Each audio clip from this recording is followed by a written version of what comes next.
सभी भक्तों और सखियों को जय जय श्री राधे, राधा वल्लभ श्री हरिवंश। सखियों, मैं आशा करती हूँ कि आप सभी प्रसन्न होंगे और लाडली लाडू की भक्ति में होंगे।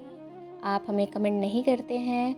आप सभी सब्सक्राइबर से अनुरोध है कि आप लोगों ने सब्सक्राइब किया है किंतु आप सभी वीडियो नहीं देखते हैं, श्रवण नहीं करते हैं, तो कृपया अभी से वीडियो का श्रवण करें, ज़्यादा से ज़्यादा भक्तों को शेयर भी करें ताकि उनके लिए भी श्रीमद् राधा सुधा निधि का पाठ करना सरल हो जाए। तो भक्तों, चलिए अब हम प्रारंभ करते हैं आज की आगे की श्लोक संख्या। देखिए, आज का प्रथम श्लोक है श्लोक संख्या 121। श्यामा मंडल मौलि मंडन मणि श्यामानुराग स्फुरा द्रोमोत्भेद विभाविता कृतिरहो काश्मीर गौरच्छविः सातीवोन्मद काम केली तरला मां पातु मंदस्मिता मंदार द्रुमकुंज मंदिरगता गोविंद पट्टेश्वरी।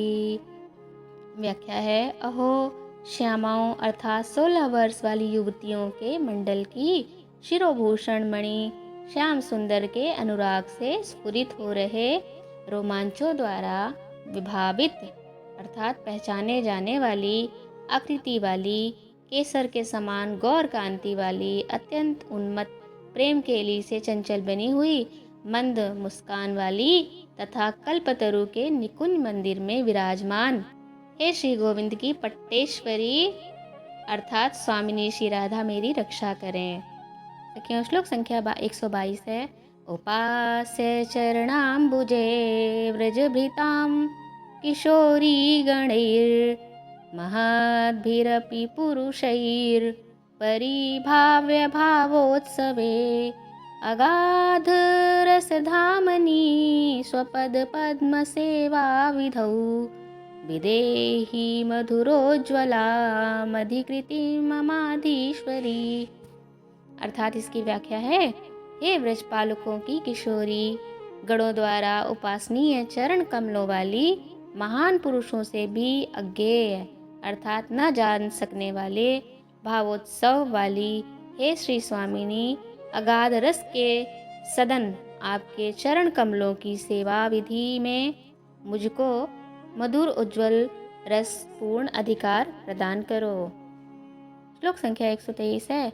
आनम्रानन चंद्रमिरीत दृगा पांगच्छटा मंथरम किंचेदर्शिरशिरोवकुण्ठन पटं लीलाविलासावधिम् उन्नीयालकमञ्जरिः कररुहै रालक्ष्य सन्नागरा स्यांगिं गम तव राधिके सचकिता लोकम कदा लोकये।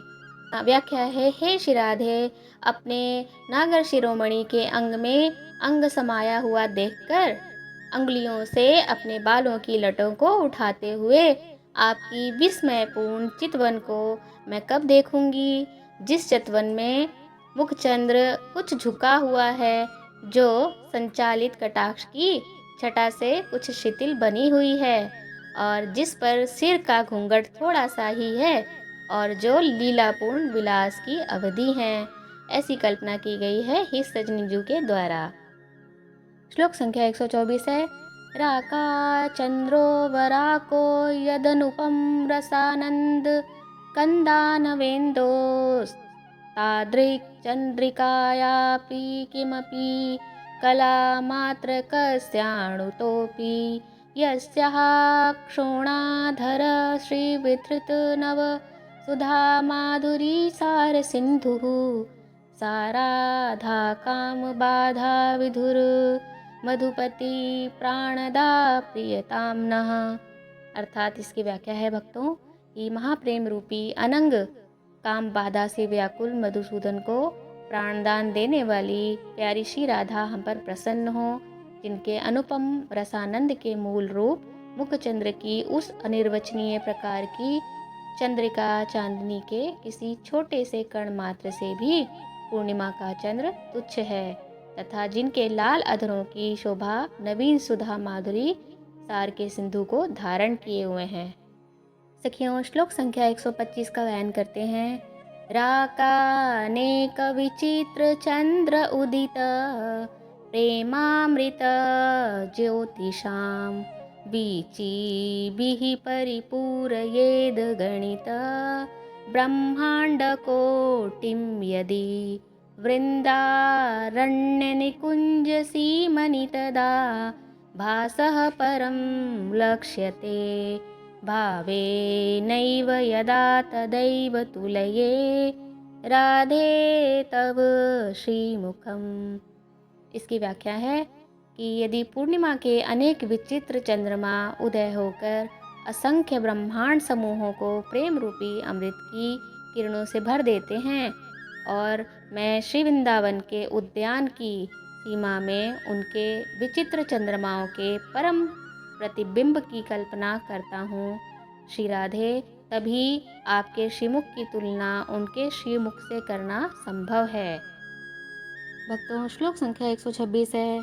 कालिंदी कूलकल्पद्रुमतल निलय प्रेमोलसत्केलिकंदा वृंदाटव्यां सदैव प्रकटतररहो वल्लभी भावभव्या भक्तानामृतसरोजे मधुर रससुधास्यन्दीपादारविन्दा सान्द्रानन्दाकृतिर्नः स्फुरतु नव नव प्रेमलक्ष्मीरमन्दा।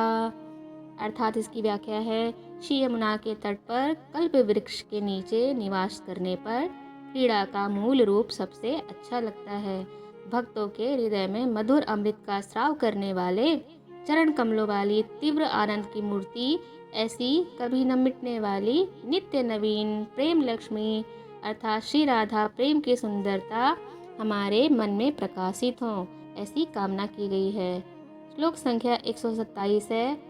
शुद्ध प्रेमैकलीला निधिर्हः महातंगमंक स्थिते च पृष्ठे बिभ्रत्यद विस्फुरद तुल कृपा स्नेह माधुर्य मूर्ति प्राणालिकोटि नीराजित पद सुषमा माधुरी माधवेन श्रीराधा मम गाधामृत रस भरीते करहि दास्ये भी सिंचेत।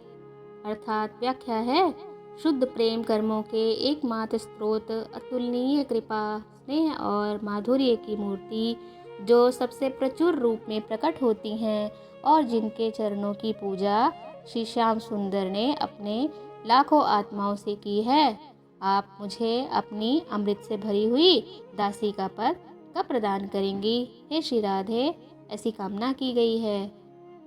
श्लोक संख्या 128 है।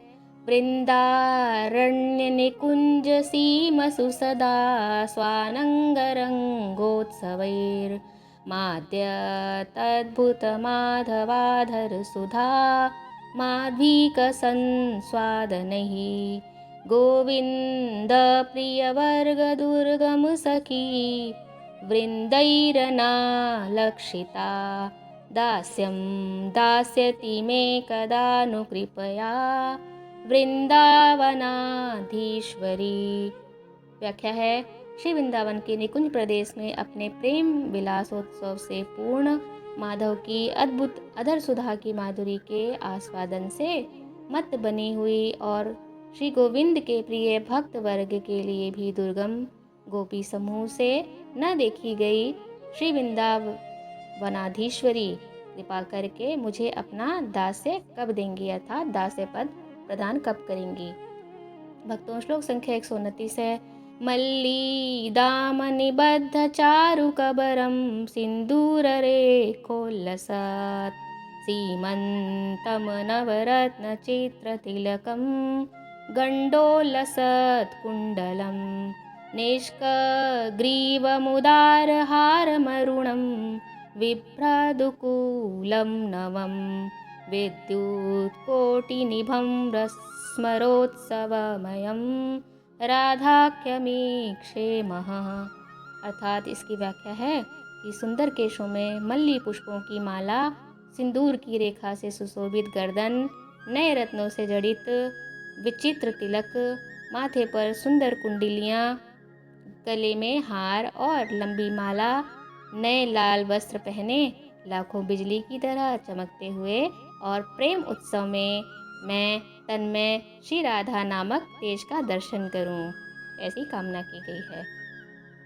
श्लोक संख्या 130 है। प्रेमोल्लसासैक सीमा परम रस चमत्कार वैचित्र सीमा सौंदर्य रसैक सीमा किमपि नववयोरूप लावण्य सीमा लीला माधुर्य सीमा निज जना परमौदार्य वात्सल्य सीमा साराधा सौख्य सीमा जयति रति कला केली माधुर्य सीमा।